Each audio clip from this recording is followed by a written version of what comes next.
বাংলাদেশে এমন কোন শক্তি নাই যে রাম মন্দির প্রতিষ্ঠা ঠেকায়। রাম মূর্তি কতটুকু হবে, কত ইঞ্চি হবে, সেটা ঠিক করবে দেশের হিন্দুরা।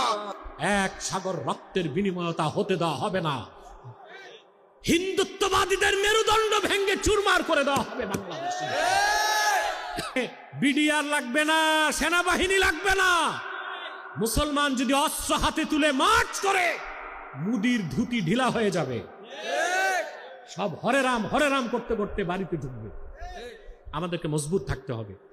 আমরা রংপুরের ঘটনার ক্ষেত্রে সরকারকে বলবো জিরো টলারেন্স নীতি অবলম্বন করতে।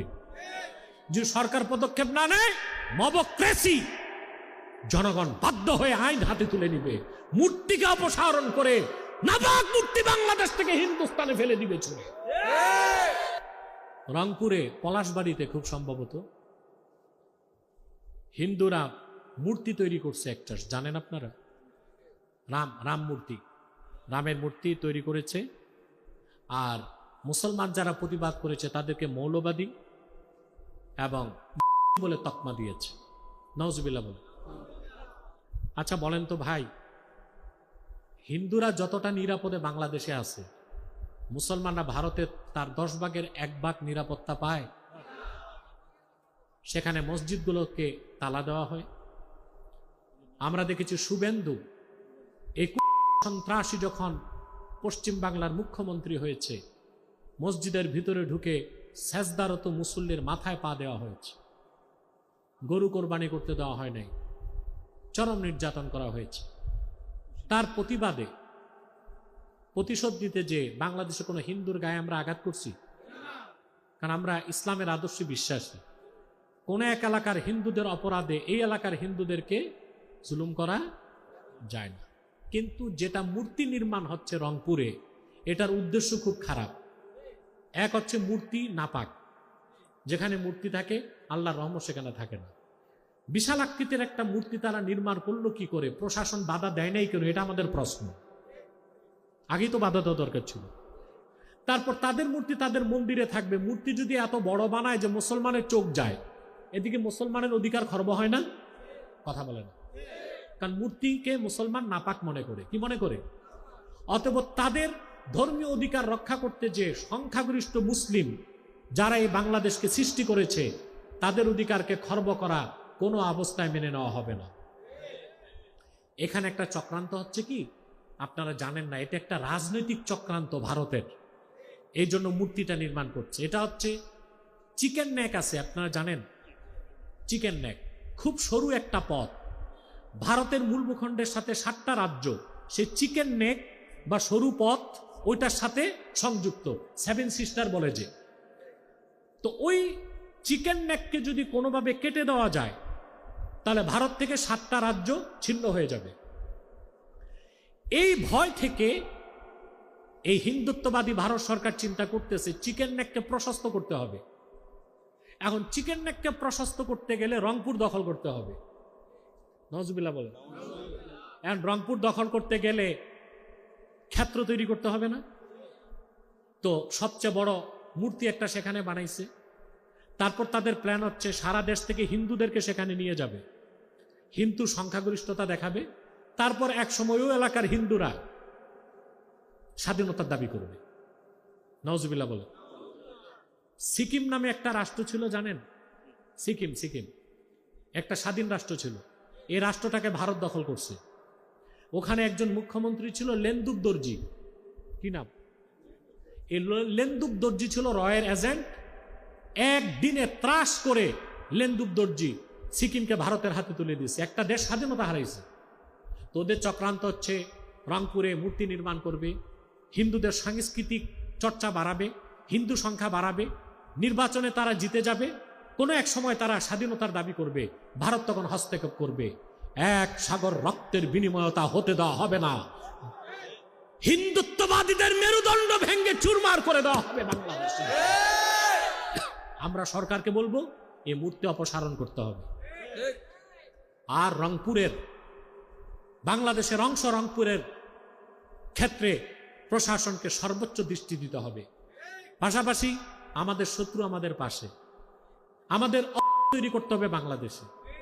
বাজেটে বিরাট বাজেট, আমরা সুন্দর বাজেট হয়েছে, শিক্ষা খাতে 1 লক্ষ কোটি টাকার উপরে বরাদ্দ আছে, কিন্তু আমরা চেয়েছিলাম প্রতিরক্ষা খাতেও 1 লক্ষ কোটি টাকা বরাদ্দ থাকুক, যেন আমার দেশে সামরিক কারখানা হয়, তো আমরা তৈরি করব। আর আমি সরকারকে, ইন্টারিম গভর্নমেন্ট ইউনূস সরকারকে বলেছিলাম, বাধ্যতামূলক বাংলাদেশে সকল মাদ্রাসা, স্কুল, কলেজের ছাত্র 18 বছর বয়স হলে প্যারা মিলিটারি ট্রেনিং দিতে হবে।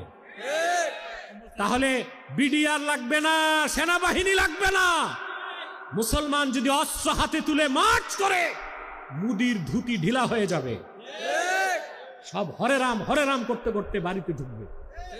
আমাদেরকে মজবুত থাকতে হবে। আমরা রংপুরের ঘটনার ক্ষেত্রে সরকারকে বলবো জিরো টলারেন্স নীতি অবলম্বন করতে। যে সরকার পদক্ষেপ না নেয়, মবক্রেসি, জনগণ বাধ্য হয়ে আইন হাতে তুলে নিবে, মূর্তিকে অপসারণ করে নাপাক মূর্তি বাংলাদেশ থেকে হিন্দুস্তানে ফেলে দিবে ছুঁড়ে। আপনারা প্রস্তুতি রাখুন, যদি এই দেশে আলেম ওলামা ডাক দেয় আপনারা সাড়া দেবেন ইনশাআল্লাহ। প্রিয় ভাইরা, আমি আজকে সূরা বাকারা থেকে 21 নম্বর আয়াত তেলাওয়াত করেছি। বলুন তো কোন সূরা? জোরে বলেন। কোরআন শরীফের দীর্ঘ সূরা কি? সবচেয়ে বড় সূরা সুবহানাল্লাহি বিহামদিহি। তাফসীরের কিতাবে এসেছে, ওয়াকাফা আবু বকর রাদিয়াল্লাহু তাআলা আনহু 8 সানা ফি সূরাতিল বাকারা। সিদ্দিকে আকবরের সূরা বাকারাটা বুঝতে 8 বছর সময় লেগেছে। এত আসতে বললেন? আবু বকর সিদ্দিক রাদিয়াল্লাহু তাআলা আনহুর কত বছর লেগেছে? সহজ কথা, এই একটা সূরাতে আল্লাহ তাআলা কত কথা বলেছেন। সূরাটির শুরুতে আল্লাহ তাআলা মানব জাতিকে 3টা ভাগ করছেন। একদল মুমিন, আরেক দল কাফের, আরেক দল মুনাফিক। মানুষ কয়টা শ্রেণী? এই 3 শ্রেণীর বাইরে চতুর্থ কোন শ্রেণী। সূরা বাকারার প্রথম আয়াত থেকে 20 আয়াত পর্যন্ত এই 3 ধরনের মানুষের আলোচনা আল্লাহ এনেছেন। মুমিনদের কথা বলেছেন, কাফেরদের কথা বলেছেন, মুনাফিকদের কথা। মুমিনদের ব্যাপারে তিনি সিদ্ধান্ত দিয়েছেন, উলাইকা আলা হুদাম মির রাব্বিহিম ওয়া উলাইকা হুমুল মুফলিহুন।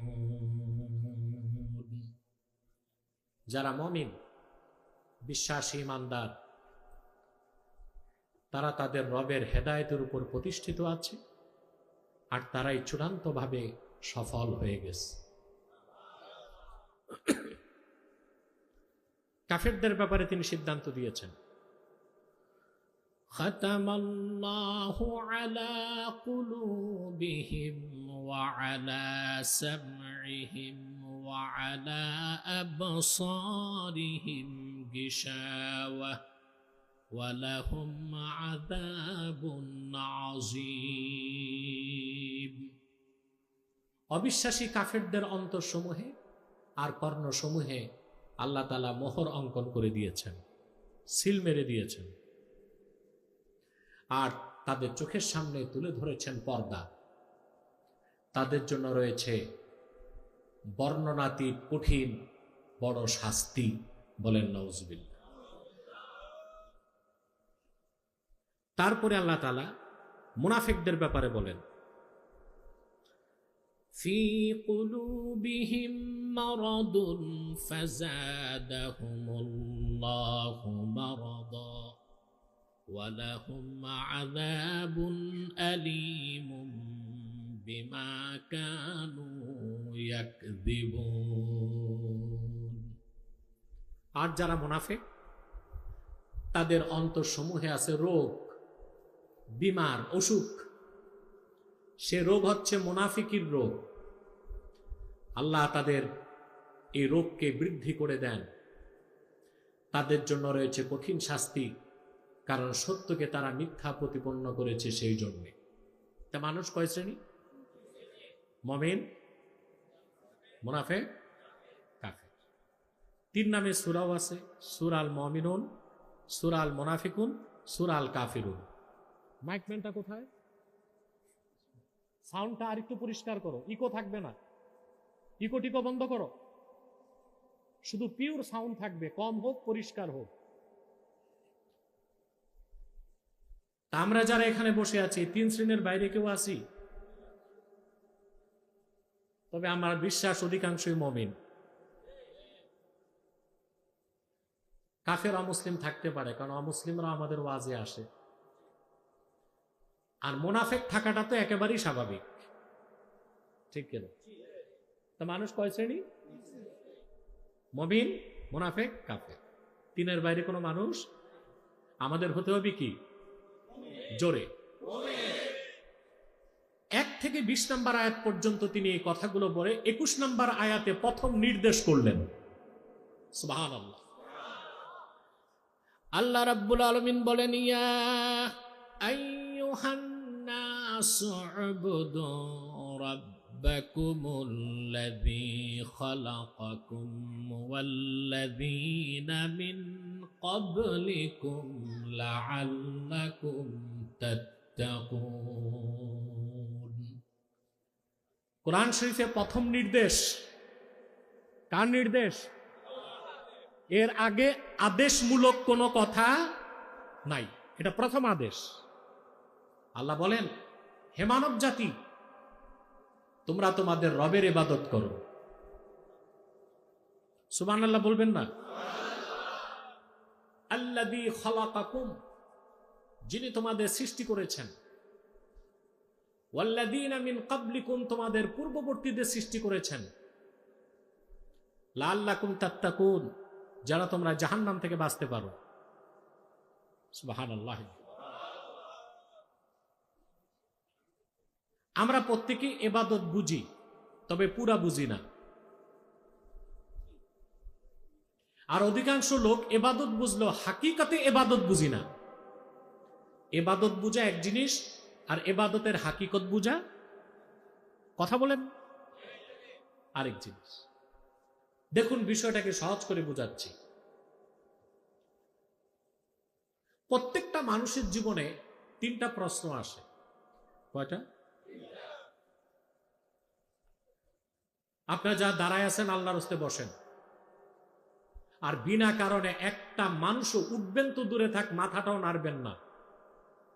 আমরা একসাথে মুনাজাত করে গুনাহ মাফ করে বাড়ি যাব। কে কে হাত তুলে দেখা? হাত লম্বা করেন, বসেন। কেউ দাঁড়িয়ে থাকবেন না, বসে যান। কয়টা প্রশ্ন আসে? প্রথম প্রশ্ন, আমি কে? আমার কি পরিচয়? সুবহানাল্লাহ। আমি কে, আমার পরিচয়টা দিয়েছে নিখুঁতভাবে আল্লাহর কোরআন। কোরআনকে বাদ দিয়া যেটা আছে পৃথিবীতে, বিজ্ঞান এবং দর্শন। একটা বিজ্ঞান আর একটা কি? ধর্ষণ না, দর্শন। বিজ্ঞান হচ্ছে দর্শনের একটা অংশ। এই দর্শনের ইতিহাস 3000 বছরের পুরনো। কত হাজার বছর?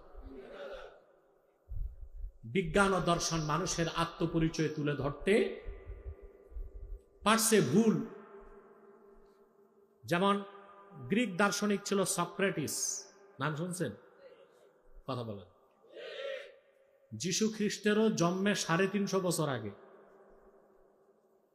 প্রাচীন গ্রিক দার্শনিক সক্রেটিস, তার একটা কথা আপনারা পড়ছেন, নো দাই সেলফ, নিজেকে চিনো। নিজেকে কে বলছে?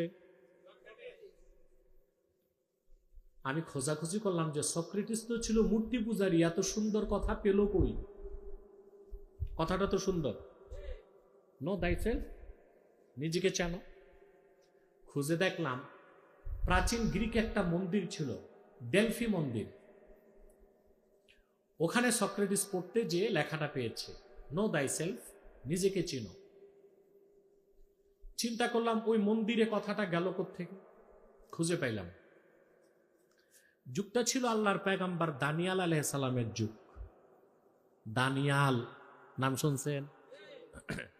খ্রিস্টানরা ওনার নামকে বিকৃত করছে, বাইবেলে ওনাকে বলে ড্যানিয়েল। কি বলে? ড্যানিয়েল। হযরত দানিয়াল যখন বাইতুল মুকাদ্দাসে ছিলেন, কষ্ট হচ্ছে আপনাদের না? কথাগুলো মাথায় ঢুকতেছে? তখন পারস্যে একজন অত্যাচারী রাজা ছিল, নেবুচাঁদ নেজার। ইতিহাসে তার নাম বখতে নাসার, কিন্তু বাংলা ইতিহাসে তার নাম লেখছে কি? নেবুচাঁদ নেজার। তখন প্রচুর বনি ইসরায়েলের আলেম সাগর পাড়ি দিয়ে চলে গেছে গ্রিসে। কোথায়? তাদের কাছ থেকে ডেলফি মন্দিরের লোকজন এই দামি কথাটা পেয়েছিল, নো দাই সেলফ, নিজেকে চিনো। তাহলে বোঝা যাচ্ছে বিজ্ঞান ও দর্শনের ভালো যতটুক, ওটা মানুষের অর্জন না, ওটা কখনো কোনো না কোনো একদিন আসমান থেকেই এসেছিল। যদিও বা পরবর্তীতে তাওরাত, ইনজিল, Bible, old testament, new testament নষ্ট হয়ে গেছে, ধর্ম দুইটা বিকৃত হয়ে গেছে, নকল হয়ে গেছে, কিন্তু তখন যে কথাটা তারা পেয়েছিল হযরত দানিয়ালের শিক্ষা থেকে। কথা বুঝতেছেন? এই যে নো দাই সেলফ, মাইকম্যানটা আমার মন মতো মাইক দিতে পারলো না, আমার আওয়াজ কানে লাগবে কেন? আওয়াজটা বলতেছি কমাও, সফট করো। নস্টালজিয়া তো ভালো না, সাউন্ডটাকে সফট করে দাও। এই দিকটা কান, আপনারা কথা বলবেন না, আমি আস্তে আস্তে বলি। নো দাই সেলফ, নিজেকে চেনো। সক্রেটিসের এই কথার উপর গড়ে উঠল দর্শন শাস্ত্র, ফিলোসফি। বয়স পার হইল দর্শনের 3000 বছর। কত বছর? নিজেকে চিনো, এই মূল মন্ত্র ধারণ করে দর্শন শাস্ত্রের মাধ্যমে মানুষ কি পরিচয় পেল নিজের? কোন এক দার্শনিক বলেছে মানুষ হচ্ছে যৌন নির্ভরশীল জীব। নওয়াজবিল। অর্থাৎ মানুষের সৃষ্টির উদ্দেশ্য একটাই, যৌন কাজ করা। কোন এক দার্শনিক বলে দিছে মানুষ হচ্ছে ইতর প্রাণী, তবে বুদ্ধিমান। নওয়াজবিল। দর্শন চর্চা করে এই পরিচয় মানুষ পাইছে। পেতে পেতে আসলো ইংরেজ আমলে চার্লস ডারউইন, নাম শুনছেন? নো দাই সেলফ, নিজেকে চিনো, এই চিনতে যে সক্রেটিসের উত্তরসূরি ডারউইন নিজেকে